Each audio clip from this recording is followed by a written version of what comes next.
They locked the door on her while she was still begging them to open it. That was the part Caleb Walker would remember later. Not the alarms, not the smoke, not the 6 armed figures moving down the service corridor, but the sound of Ambassador Lyra Voss pressing one shaking hand against the sealed security glass while her own people left her on the wrong side of it. The emergency lights blinked red across her silver-blue face, turning every breath she took into a flicker of fear and disbelief. 20 feet away, Caleb stood between her and the end of the hall with a torn black suit jacket, a broken earpiece, and one hand pressed tight against his left shoulder. He did not look heroic. He looked tired. He looked like a man who had already done the math and hated the answer. Outside the busted door, the attackers slowed when they saw him. They had expected a diplomat, maybe a frightened aide, maybe a soft human guard who would drop his weapon and start making promises. Caleb did none of that. He checked the hallway mirror, counted their shadows, and spoke over his shoulder without raising his voice. "Ambassador, can you walk?" Lyra swallowed hard.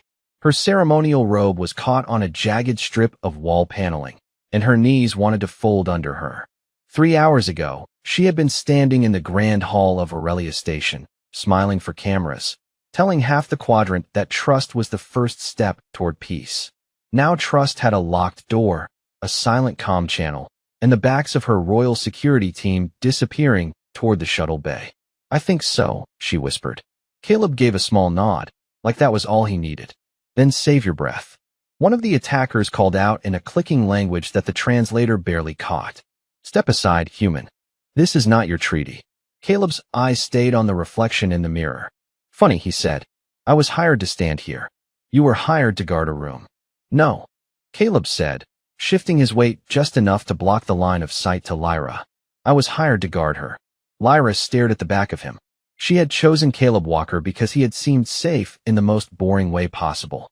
Quiet, polite, American in that plain, steady way she had been told to expect from humans who worked security contracts. He drank coffee too strong, asked for floor plans, and said ma'am like it was stitched into his bones. He had never once mentioned Earth. Not at dinner. Not during briefings.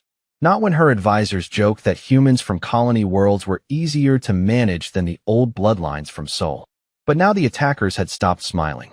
Their leader lifted a scanner, and for the first time since the lights went out, fear moved in the other direction.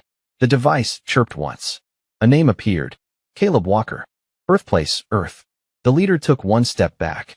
Lyra heard it then, the change in the room, the tiny collapse of confidence. Caleb heard it too. He reached behind him, pushed the emergency release into Lyra's palm, and said, "When I tell you to move, you move." She looked at the scanner, then at him. "Why are they afraid of you?" Caleb did not answer right away. He only watched the corridor, calm as a locked door. "Because somebody told them what Earth means," he said. And for once, they listened. 24 hours before Lyra Voss found herself trapped behind a security door with her own guards running the other way, she sat in a clean white briefing room above Aurelia Station and chose Caleb Walker from a list of names nobody wanted her to pick. The room looked more like a luxury hotel lounge than a military office, with soft gold lighting, quiet air vents, and a view of the planet turning slowly beneath the glass floor. Her advisors had given her 12 approved human security candidates, each one polished for diplomacy. Former naval officers with perfect smiles. Embassy protection specialists with spotless records. One tall man from New Boston Colony who spoke 5 trade languages and had been described as emotionally compatible with Seraphine etiquette. Caleb was listed near the bottom. His profile photo was plain, almost awkward. Brown hair cut short, pale skin, gray eyes, no smile. 37 years old. Private security contractor. Previous Terran military service mostly sealed. Birth records restricted.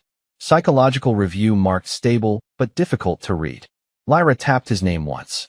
Her chief advisor, Marek, made a soft sound of polite concern. "Ambassador, I would not recommend that one." Lyra looked up. "Why?" Marek shifted in his chair. "He is not polished." "That is not an answer. He has an old Earth file." The way he said Earth made the room feel colder, even with the artificial sun lamps glowing above them. Lyra had heard that tone before. Earth was useful when its trade lanes needed defending, charming when its music filled reception halls, brave when its soldiers stood far away from important people. But in rooms like this, among diplomats with clean hands and long memories, Earth became something else. A word people lowered their voices around. Lyra studied Caleb's profile again.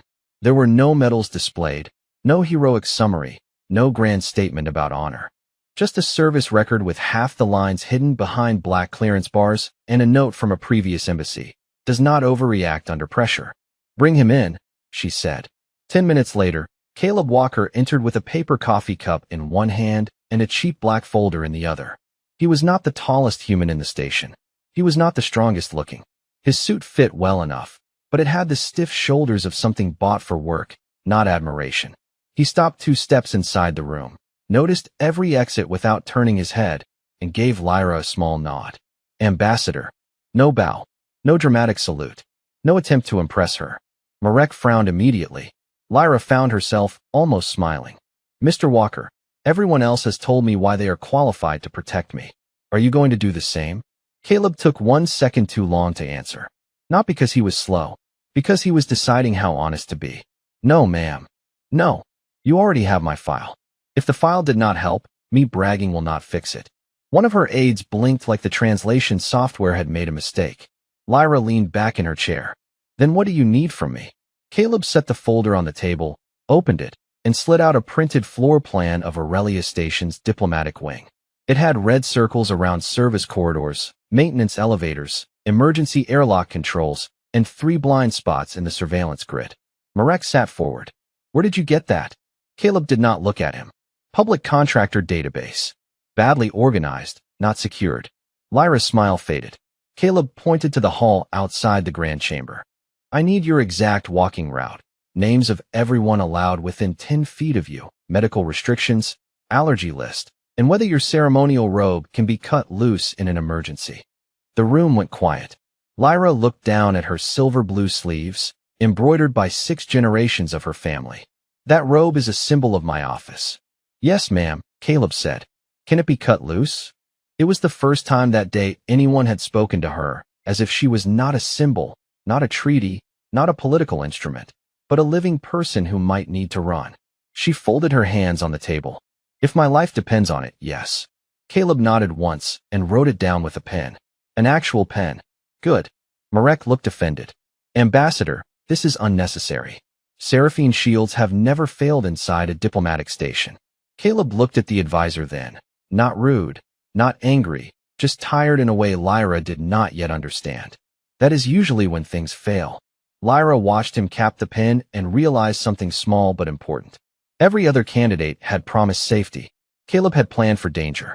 She did not know yet that by the next night, that difference would be the only reason she was still breathing. Aurelia Station did not look like a place where anyone would plan a betrayal. That was what bothered Caleb first. Dangerous rooms usually announced themselves in small, honest ways. Bad lighting, cheap locks, nervous staff, doors that stuck when they should not. Aurelia was the opposite. It was too clean, too polished, too proud of itself. The diplomatic wing curved around a suspended garden where silver trees floated in low gravity, their leaves drifting in slow circles beneath a glass ceiling filled with manufactured stars. The floors were black crystal. The walls glowed with soft, bioluminescent patterns that shifted whenever Lyra passed, as if the station itself wanted to bow. Every attendant smiled. Every guard stood perfectly straight. Every official said the right thing at the right time, and Caleb hated it. He walked 3 steps behind Lyra, close enough to reach her, far enough not to offend Seraphine protocol. Captain Veyron noticed anyway. The Seraphine security chief was nearly 7 feet tall, broad-shouldered, silver-skinned, and wrapped in white armor that looked more ceremonial than useful. He glanced down at Caleb's plain black suit and the compact human sidearm under his jacket. You scan the walls as if they might attack us, Mr. Walker. Caleb kept his eyes moving. Walls do what people tell them to do. Veyron gave a dry laugh. That is a very human answer. Usually the only kind I have. Lyra heard the exchange and looked back, but Caleb was already watching a maintenance worker near the west arch. The worker had paused beside a decorative pillar for half a second too long. Not enough for anyone polite to mention. Enough for Caleb to mark him in his head. A few minutes later, the party entered the Hall of Accord, where the treaty signing would take place the next evening. It was beautiful in a way that felt expensive on purpose. A raised platform stood in the center. Above it, a ring of cameras waited like patient insects. There were 8 visible exits, 2 service doors, 1 press balcony, and a ceiling high enough to hide problems. Caleb looked for boring details, because boring details saved lives. A camera over the south entrance was angled 3 inches low. One emergency panel had fresh polish around the edges, as if someone had opened it and wiped it down. The service door behind the speaker platform had a status light that blinked green, but the lock housing was warm. He stepped closer, touched the metal with the back of his fingers, and frowned. "Is there an issue?" Lyra asked softly. Caleb did not answer right away. He looked at the ceiling, then the floor, then the position of Veyron's guards. "Maybe." Veyron sighed. "Our systems are inspected every 6 hours. Aurelia Station is protected by Seraphine Shield architecture, Concord law, and council neutrality." Caleb looked at him. "That is a lot of things to trust." "And you trust what exactly?" Caleb tapped the service door once. "Bad hinges. Fresh fingerprints. People who smile too much." One of Veyron's guards made a sound that was almost a laugh. "Humans see danger in every shadow." Caleb turned his head just enough to meet his eyes. "Only the ones that move." Lyra should have found that rude. Instead, she found herself watching the guard who had laughed. His smile faded before anyone else noticed. Later, during the reception, Caleb stood near a marble column while Lyra spoke with trade ministers, military envoys, and soft-voiced nobles who praised peace as long as it cost them nothing. He accepted 1 cup of coffee from a human catering vendor, did not drink it, and set it on a nearby tray after the vendor walked away. Marek saw him do it. "Now the coffee is suspicious?" Caleb glanced at the cup. The vendor had station shoes and kitchen hands. Meaning he walked like security and carried the tray like he had never served drinks in his life. Marek's expression tightened. "You are making accusations." "No, I am making notes." Across the room, Lyra caught Caleb's eye. For the first time, she did not see a quiet employee. She saw a man trying to hear a storm before anyone else felt the rain. Then Captain Veyron received a private message, read it, and looked away too quickly. Caleb saw that too. He saw the shift change come 15 minutes early. He saw 2 Seraphine guards leave the inner ring without replacements. He saw the service door behind the stage blink from green to amber, then back again. When he reported it, Veyron only smiled. "Relax, Mr. Walker. Tomorrow is a ceremony, not a battlefield." Caleb looked at the empty platform where Lyra would stand in less than 24 hours and felt something old and cold settle behind his ribs. That is what people usually say before both. The betrayal did not come with shouting, or alarms, or anyone brave enough to call it betrayal. It came on a clean white tablet in Captain Veyron's hand, wrapped in polite language and stamped with the seal of Seraphine Internal Security. Caleb read the change order once, then read it again, because old habits made him check whether the knife had a handle. The ceremony was less than an hour away.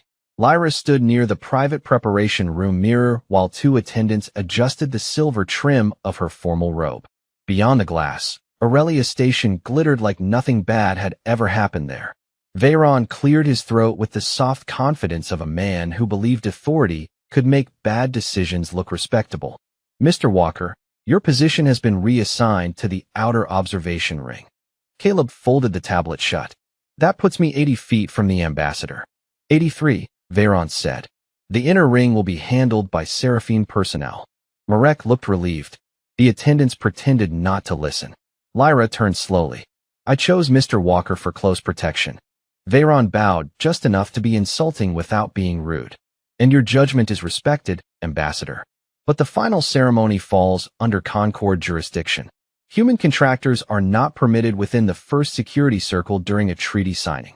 Caleb looked at the door behind Veyron, then at the 2 guards posted beside it. Both were new. Both avoided his eyes. That rule changed since yesterday. Veyron's smile stayed in place. "The clarification arrived this morning." "Clarifications do that," Caleb said. "Show up right when they are useful." Lyra heard the flatness in his voice and felt the room tighten around her. She wanted to ask him what he saw, but she already knew enough to be afraid of the answer. Caleb did not argue. That frightened her more than if he had. He simply stepped closer to the table, took the ceremony route map, and marked 3 small dots with his pen. "Ambassador, When you reach the platform, stand 2 feet left of the center mark. Marek frowned. That would ruin the camera alignment. Good. Caleb circled a service alcove near the west wall. Keep your left hand free. Do not let anyone fasten the lower clasp on your rope. If you need to move, cloth gets people killed faster than fear. One attendant gasped softly. Lyra lifted one hand, silencing her. Caleb continued like he was reading a grocery list.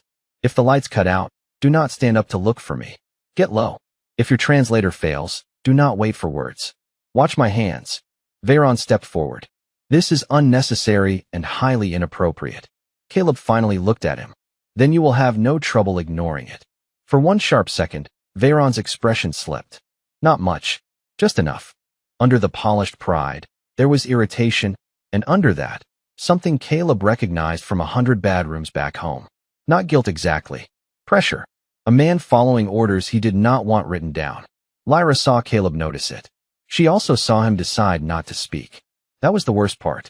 Everyone in the room was still being civilized, still using titles, still pretending this was protocol. But the truth had already walked in and sat down among them. Someone wanted Caleb away from her. Someone inside her own system had made that possible. Caleb closed the folder and handed it to Lyra. Their fingers touched for half a second. His hand was warm, steady, human. Ma'am, he said quietly. You need to listen very carefully now. Her throat tightened. I am listening. When people move me away from the person I am protecting, I assume they are not worried about manners. Marek stared at him. What are you implying? Caleb did not look away from Lyra. I am implying the ambassador should stop trusting the room. A chime sounded overhead, soft and musical, announcing that the treaty hall was ready. The doors opened. Applause drifted in from the grand chamber, warm and bright, and completely wrong.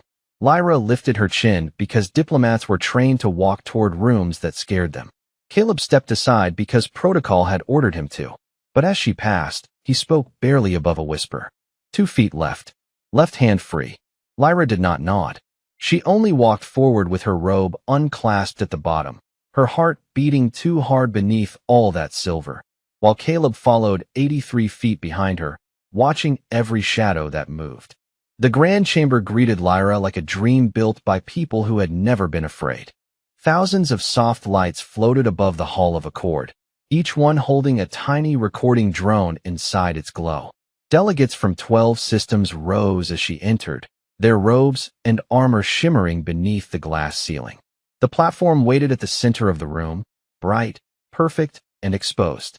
Lyra heard the applause, felt the weight of history pressing against her shoulders, and kept walking. 2 feet left, Caleb had said. Left hand free. So when she reached the polished center mark, she did not stand on it. She shifted left just enough to make the camera drones quietly correct their angle. Across the room, Caleb saw it and let out one slow breath. He was trapped behind the outer observation rail with tourists, junior aides, and 3 Seraphine guards who were pretending not to watch him. His earpiece had gone scratchy 5 minutes earlier. Not dead. Not broken. Dirty. Someone had filled the channel with soft static, the kind that sounded like bad equipment if you wanted it to. Caleb touched 2 fingers to the side of his jaw. Walker to inner ring. Radio check.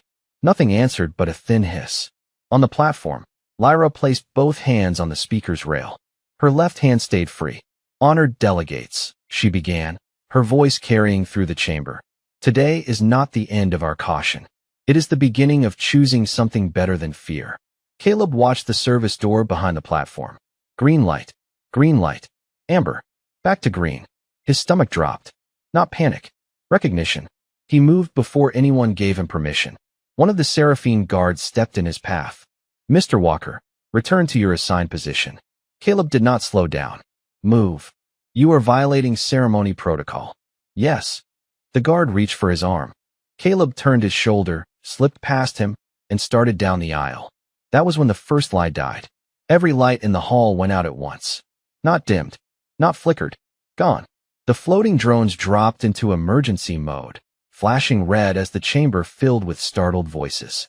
The elegant translator tones dissolved into bursts of broken sound. Seraphine shield bands around the platform sparked once and failed. In the dark, Lyra heard Captain Veyron shout for formation, but the order cracked halfway through, swallowed by static.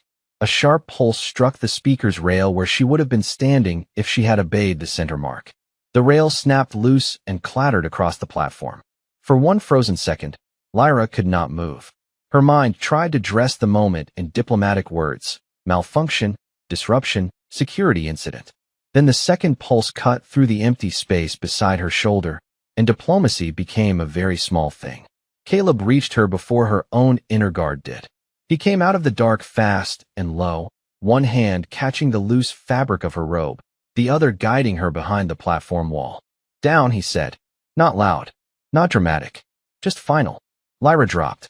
Around them, dignitaries crawled beneath benches, aides called for help, and Seraphine guards shouted over one another in a language the translator could no longer hold together. Veyron was 30 feet away, frozen between the platform and the east exit, his face lit red by emergency strobes. Caleb looked at him once. West Service alcove. Now. Veyron stared as if taking orders from a human was harder than surviving the room. The ambassador must be extracted by royal corridor. Caleb pointed toward the royal corridor without looking. Its security door had already sealed from the outside. Through the glass, Lyra saw 2 Seraphine guards backing away, then turning toward the shuttle route. Something inside her went quiet. Veyron saw it too. He touched his comm, listened, and his expression changed from pride to calculation. "The ambassador is compromised," he said. "We preserve the line." Lyra barely recognized his voice. "Captain."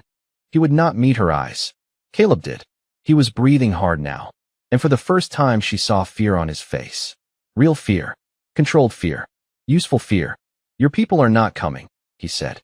Another pulse struck the wall above them, showering the platform with harmless bright fragments. Caleb pulled the lower clasp of her robe loose exactly where he had told her to leave it open. The heavy fabric fell away from her legs. "Can you crawl?" Lyra nodded, because speaking felt impossible. Caleb pushed the emergency release into her palm. "Good. West alcove on my count. Stay low, stay left, and do not stop because somebody important starts yelling." She looked toward the sealed royal door, where the last of her certainty had disappeared. Then she looked at Caleb Walker, 83 feet out of position, standing exactly where he was needed. "Why did they leave me?" she whispered. Caleb glanced at the dark service door, now opening from the inside. Because they thought saving themselves was the same as surviving. He placed himself between her and the sound of approaching footsteps. They are about to learn the difference. The west alcove door opened with a sound too soft for the amount of fear behind it. Caleb pulled Lyra through first, then stepped in after her and hit the manual seal with the heel of his hand. The panel flashed red, locked from central security. He stared at it for half a second, then reached under the frame and yanked loose a strip of decorative casing.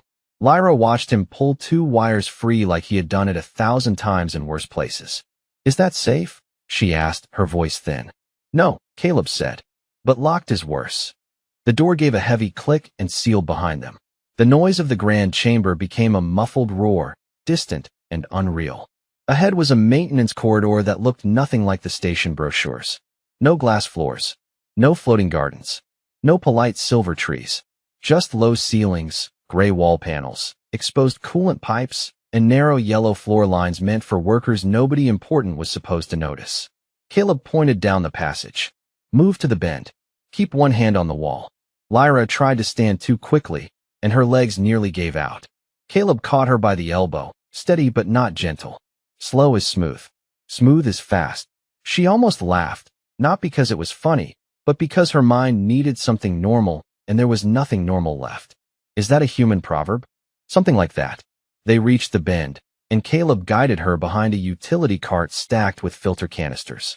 He crouched in front of her and opened the small medical pouch from inside his jacket. Only then did she notice the dark stain spreading across his left shoulder. "You are hurt," she said. "I noticed. You should treat yourself first." "I am not the treaty."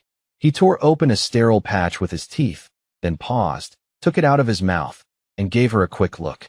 "Sorry. Bad field habit."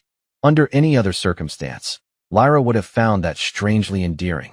In that corridor, it made him feel more real. Not a legend. Not a weapon. A tired man with a cut on his face, dirty hands, and a job he had no intention of abandoning. He checked a shallow scrape along her side where the edge of the platform had caught her. This will sting. I am a diplomat, Mr. Walker. I have survived budget hearings. He pressed the patch into place. Lyra sucked in a sharp breath. Budget hearings are easier, she whispered.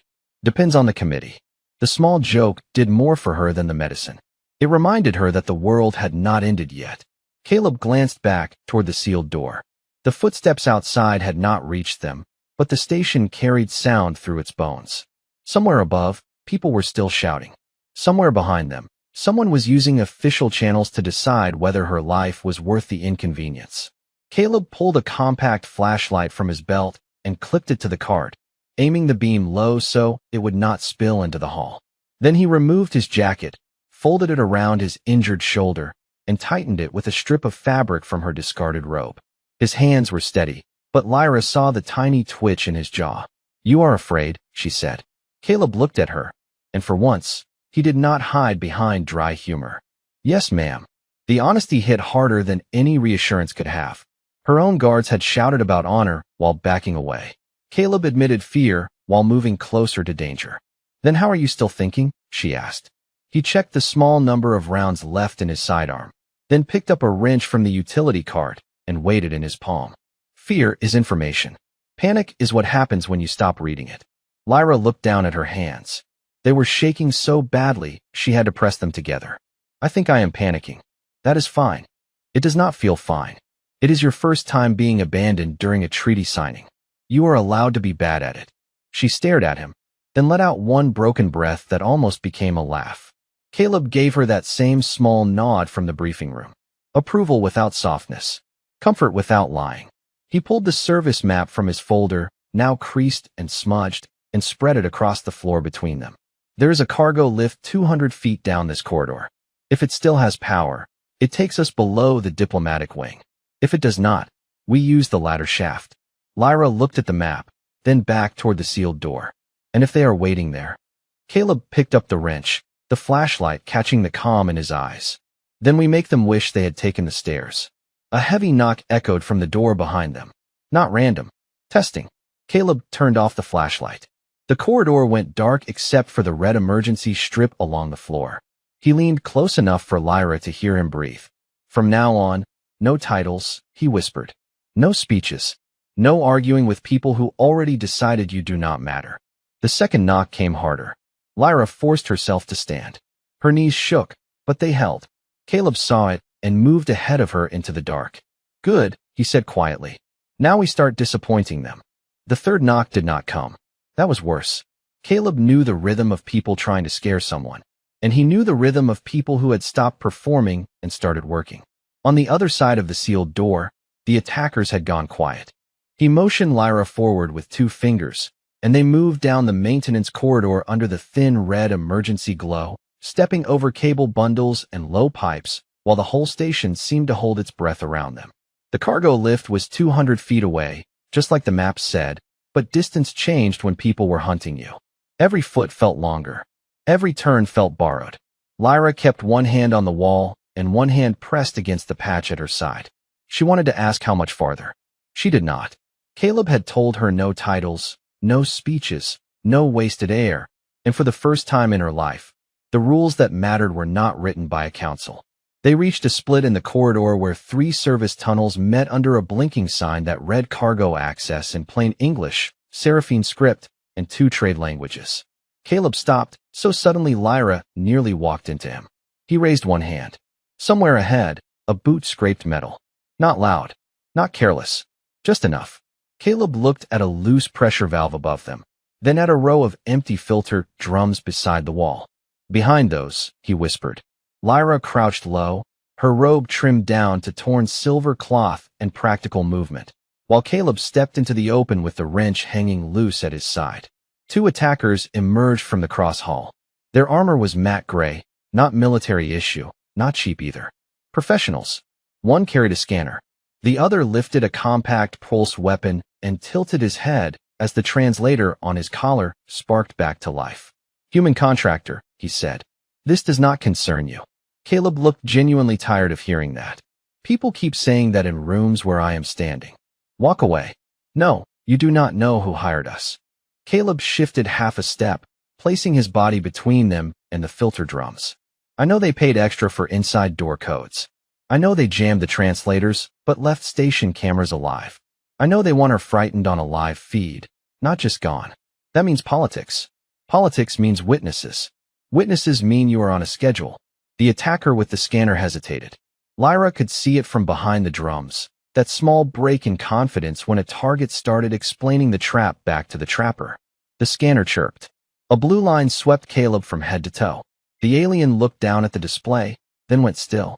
No, he said, almost too softly for the translator to catch. His partner glanced over. What? The scanner trembled in the first attacker's hand. Not colony-born. Caleb's face did not change. The second attacker took one careful step back. Confirm it. Birthplace registry, the first one said. North America. Earth. Sol system. The corridor changed. Nothing moved, and yet everything moved. The weapon aimed at Caleb dipped a fraction of an inch. The breathing inside those helmets slowed and sharpened. The hunters had found a word bigger than their orders. Lyra stared at Caleb's back, suddenly remembering every time someone in a briefing had said Earth like a problem too old to solve. Caleb glanced toward the ceiling as if listening to an old song he did not like. You boys read files? He asked. Neither answered. Then you should have read the part about narrow corridors. He turned the valve above him. A burst of white maintenance steam filled the hallway, not hot enough to harm, but thick enough to blind. Caleb moved through it like he had been waiting for the station to become ugly and useful. There were no grand gestures, no rage, no performance. A shoulder into one man's balance. A hard twist of the wrist. The wrench knocking a weapon loose. The second attacker stumbled back into the filter drums, and Lyra shoved them forward with both hands before fear could talk her out of it. The drums rolled across the floor, loud and clumsy and perfect. Caleb caught her arm as the smoke thinned. Nice, he said. Lyra was breathing too fast. I panicked. No, Caleb said, pulling her toward the cargo lift. You participated. Behind them, one attacker groaned into his calm, voice breaking through the static. Control, we have a problem. The bodyguard is Earthborn. The answer came back after one long second, low and sharp. Then stop chasing the diplomat and contain him. Lyra heard it clearly. They were no longer hunting her. They were afraid of him. The cargo lift was not moving because someone above them had taken control of it and wanted them to know. Caleb pressed the call switch twice, listened to the empty shaft hum, then stepped back from the doors as if the metal itself had just whispered a threat. Lyra watched his face under the red emergency strip. He did not look surprised. That, more than anything, made her stomach tighten. They locked it, she asked. They invited us to wait, Caleb said. That is different. A screen beside the lift flickered on before she could answer. Static rolled across it, then cleared into the sharp, elegant face of High Envoy Dallin Mar, dressed in formal white, as if he were still standing at a reception instead of speaking through a hijacked security feed. His silver eyes settled on Lyra with practiced sorrow. Ambassador Voss, I had hoped you would be spared this much confusion. Lyra stepped closer, anger finally cutting through the fear. Dallin, you did this. I protected our future, he said. You were about to hand Seraphine's sovereignty to a species that should never have been invited into civilized space. Caleb stood to one side of the screen, just out of its camera angle, checking the ceiling panels, the lift seams, the emergency ladder hatch. Dallin saw enough of him to smile, without warmth.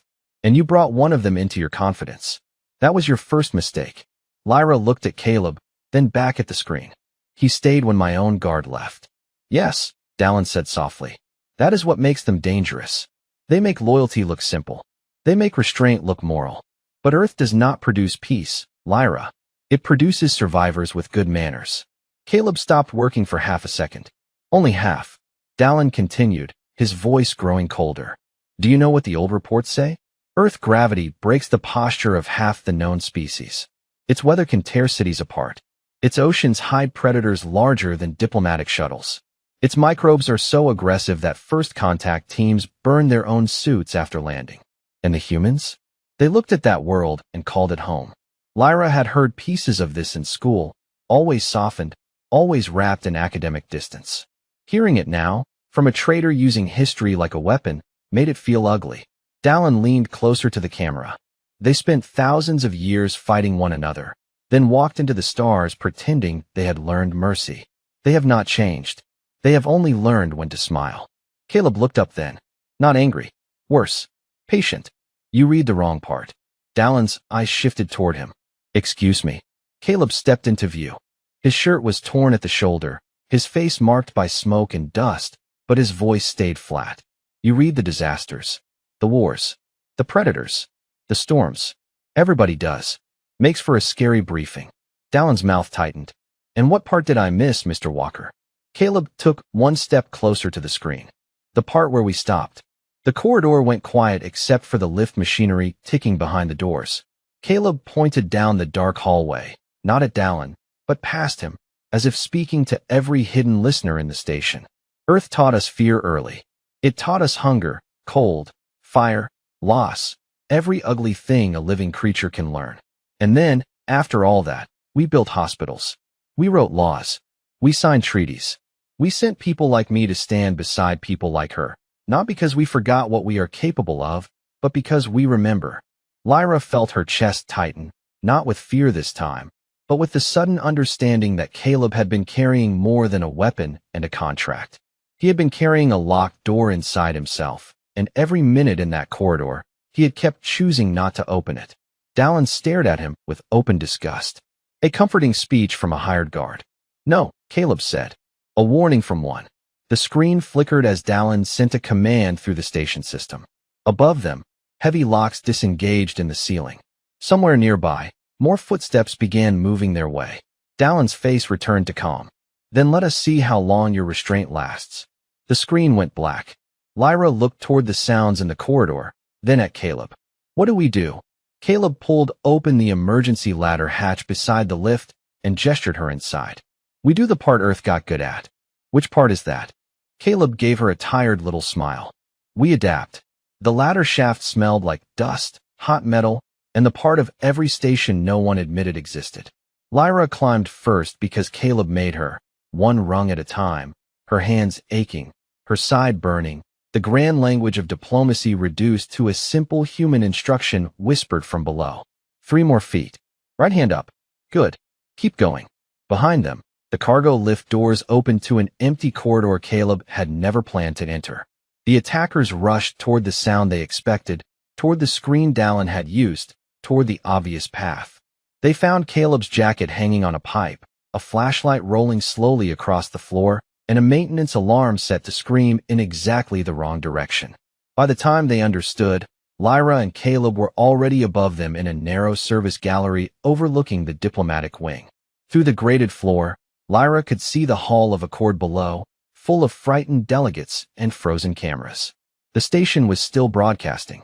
Dallon had wanted witnesses. Caleb had made sure he got them. Can you reach that panel? He asked. Lyra pulled herself to the wall console and wiped dust from the emergency public address switch. This one? Yes. When I say now, open every channel. Below them, Dallonmar stepped onto the damaged platform, calm, clean, and certain the story still belonged to him. Ambassador Voss was reckless, he announced to the chamber. Her faith in Earth endangered us all. For the safety of the Concord, I am assuming emergency authority. Lyra looked at Caleb. He is going to get away with it. Caleb shook his head. No, he is going to explain it. He tapped the panel he had rewired with a strip of copper from the lift controls. Dallon's private command feed burst across every screen in the chamber, every drone, every diplomatic recorder still alive. His own voice filled the room, cold and clear, ordering the doors sealed, the guards withdrawn, the human bodyguard contained. The Hall of Accord went silent in a way Lyra had never heard before. Not polite silence. Not ceremonial silence. Moral silence. The kind that arrives when everyone realizes they have been standing too close to cowardice and calling it order. Dallon turned pale. This is fabricated. Lyra pressed the public address switch. Her voice trembled at first, then steadied. No, High Envoy. It is witnessed. Caleb helped her down the last ladder and into the chamber through a side access door. He was limping now, one hand against the wall, but he still placed himself half a step in front of her without thinking. Dallon saw him and lost the last of his composure. You should have killed him when you had the chance, he snapped at his own men. Caleb looked at the cameras, then at Dallon. That is the difference between us. The first Terran rescue team entered without music, without speeches, without the dramatic thunder other species expected from Earth. Just quiet professionals moving with purpose, guiding civilians out, securing doors, checking the injured, making the room safer one small act at a time. Captain Veyron stood near the royal corridor, stripped of command by the shame on his own face before any court could do it for him. Lyra walked past him. He tried to speak. She did not stop. An hour later, the treaty was signed in a smaller room with bad lighting, folding chairs, and scorch marks on the far wall. Lyra insisted Caleb stand beside her, not behind her. When Marek whispered that some delegates would object to an Earthborn guard in the signing photo, Lyra placed her hand on the document and said, "Then let the photo teach them something." Caleb looked uncomfortable, which made her trust him more. After the final signature, she found him by a window overlooking the planet below. "Why did you never tell me," she asked, "that you were from Earth?" Caleb watched the sunrise crawl over the curve of the world. "Most people stop seeing me after that. They see the reports, the old wars, the gravity, the warnings." Lyra stood beside him. "I saw a man who was afraid and stayed anyway." He did not answer for a while. Then he said, "That is all courage is most days." Lyra looked back at the treaty, at the shaken delegates, at the guards who had learned that armor was not the same thing as loyalty. She understood then that peace was not fragile because enemies hated it. Peace was fragile because good people often expected someone else to protect it. Caleb Walker had not saved her because he was fearless. He had saved her because, somewhere on a harsh blue planet called Earth, his people had learned that restraint means nothing unless it holds when running would be easier. And from that day forward, when the galaxy spoke of Earth, Lyra made sure they did not only remember what humans had survived. She made sure they remembered what one human had chosen not to become.